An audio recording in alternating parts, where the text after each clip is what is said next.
Hello students, now we shall start the explanation for exercise 2a and I'll straight away go to question number 1, but before that we have to understand the background concept. The background concept, the first concept that you have to understand is the radical form or the exponential or index form. Okay, now let's say we have something like this, nth root of a. Okay, so this is the radical form because here we are using the root sign, and what is the number over here? N. So this is called nth root of a.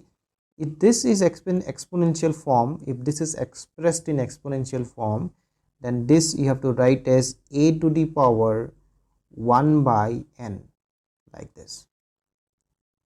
Okay, for example, let's say I have 4th root of 2 like this. So this is radical form. If I have to express in exponential form, then this will be 2 to the power 1 by 4. Right, I hope this concept is clear. One is radical form, other is exponential form. This is the first concept. The second concept is a very small concept over here. If this is suppose cube root of 8, how shall I write this? 8 to the power 1 by 3.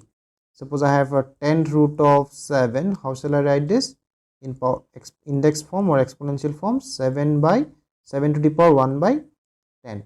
Now what about this one? So now there is nothing over here, right? This space is empty over here. By default, if nothing is written, by default actually it is 2, that is a square root. That is why we don't write the 2. So this is basically 5 to the power 1 by 2. I hope this is clear. Alright, so now we can start solving the questions. Let's go to question number 1 first. Question number 1, root over a. This you have to express in index form. As I explained, if nothing is written over there, by default it is square root. So I can write like this, and this will be a to the power 1 by 2. Then go to the next one, cube root of 2 to the power a square. If I remove the square sign, root sign, that is 2a square, this will be 1 by 3, isn't it? Now you need not simplify anything. All they are asking in the question is the exponential form or index form. So this is the final answer. Now let's go to question number 3, a to root of x to the power 2 by 3. Now this is interesting.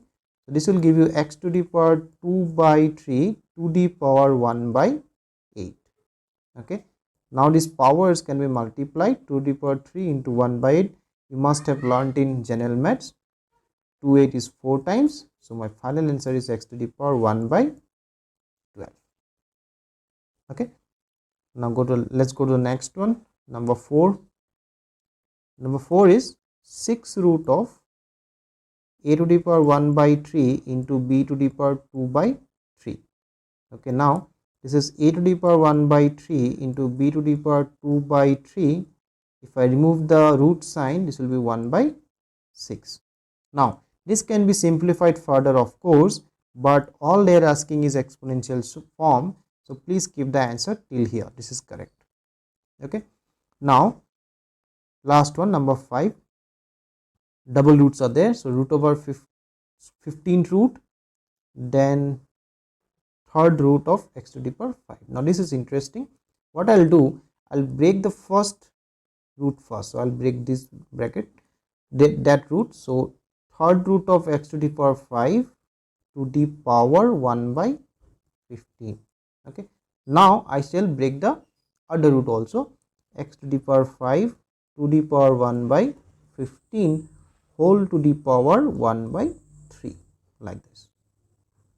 Alright, so this is finally x to the power, all the powers are multiplied, 5 into 1 by 15 into 1 by 3, isn't it? This 5 and 15 is 3 times. So the final answer is x to the power 1 by 9. This is the final answer, x to the power 1 by 9. Then, so this is all about question number 1. In the next video, I shall be discussing question number